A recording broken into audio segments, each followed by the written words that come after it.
So, Carrie Fisher passed away, and people have feelings about it.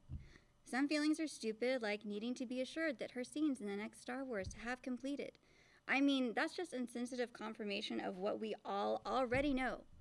Anyone that even slightly follows any form of entertainment news, much less geek news, is aware that filming has been completed. It's that unnecessary news territory known as duh. Carrie Fisher was Princess Leia. Duh. Her mother was Debbie Reynolds. Duh. Carrie had an affair with Harrison Ford while filming Star Wars. I mean, probably, yeah, it happens. What are you going to do? We all had a feeling anyway when watching the original trilogy. In fact, if you're one of those people calling bullshit on Harrison and Carrie having an affair, it's most likely because you were on the Mark Hamill and Carrie ship, and in that case, you are a sick bastard. I get it, but you are still sick. Sick like George Lucas. Yeah, I said it. We all know he was the orchestrator of any Luke and Leia chemistry. Oh, George, you just love being patient zero, don't you? Baby, you so need as many collaborators as possible. Looking back, there were signs that George should never make decisions on his own.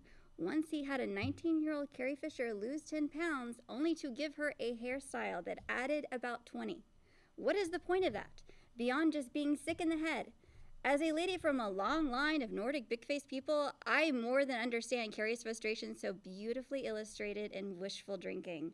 Has anyone seen that, by the way? Because you need to. Get HBO, buy it, download it, do whatever you need to do. She talks about living with a Princess Leia sex doll and then brings it on stage. Please watch it. Looking back at growing up with Leia, she always felt familiar to me.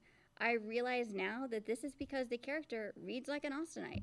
Feeling like you're a royalty simply by the grace of being from Austin, Texas? Check. British accent that comes and goes?